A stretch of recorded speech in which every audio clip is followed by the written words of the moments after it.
Good evening guys, no? Ipapakita ko lang sa inyo yung ginawa nating Wi-Fi 5 ESP flasher. Compatible po siya sa ESP32 at ESP8266. So dito guys, hindi na po tayo magre-reset pa. Automatic na po siyang auto-reset yung ginawa nating application. Ito po yung application natin guys. Ito.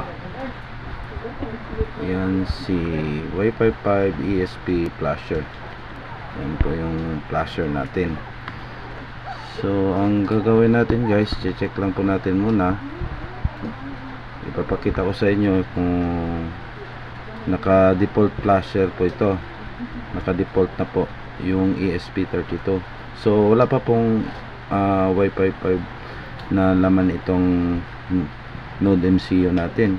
So ang gagawin natin guys, ipa-flash natin ngayon to gamit yung ating tools. Ito, lalagyan natin siya ng firmware ni Wi-Fi 5 para magamit natin ito sa mga sub-bendo natin. Compatible din siya guys yung nakadikit na sa mga custom board natin, kagaya kay Fusion Lab, kay Dens na mga sub-bendo na custom board. So hindi mo na po ilolong press yung dalawang button or ano ba para pupunta siya sa bootable mode. So ang gagawin lang po natin, gagamit lang po tayo ng OTG. Isasaksak po natin yung USB type na cable natin, gaya nito, going to the board. So kita po natin nun, umilaw na po siya. So naka-on na po yung Node MCU natin. So ang gagawin natin guys, ganito. Yung sa taas dito, close ko lang muna, restart ko lang po.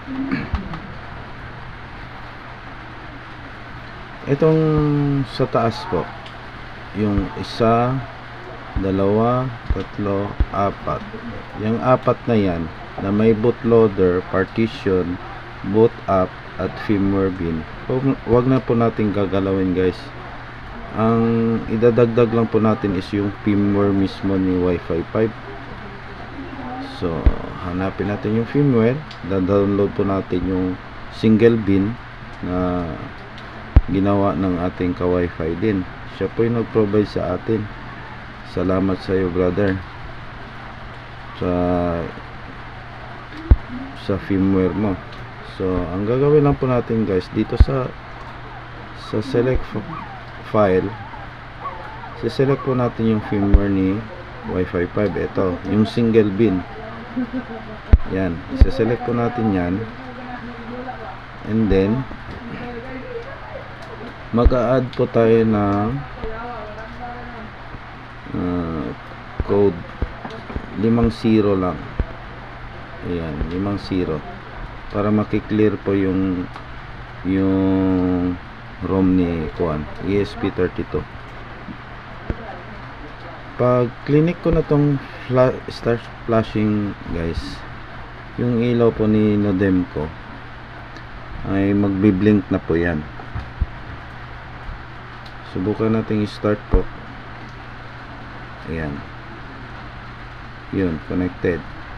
Kita nyo yung ilaw ni Nodem ko nagbi-blink. Ibig sabihin po, success po yung connection galing kay Nodem ko going to sa Android phone natin.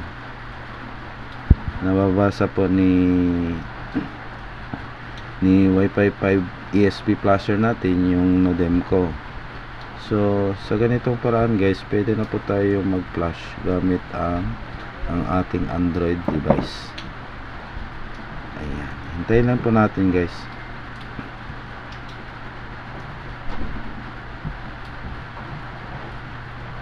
So ayan, umilaw na po siya, nag-steady na po umilaw, hindi na po siya flashing. i-check po natin yung wifi natin kung na-flash na po pa. Ayan, kita nyo guys, dito na po. So connect lang po natin yan.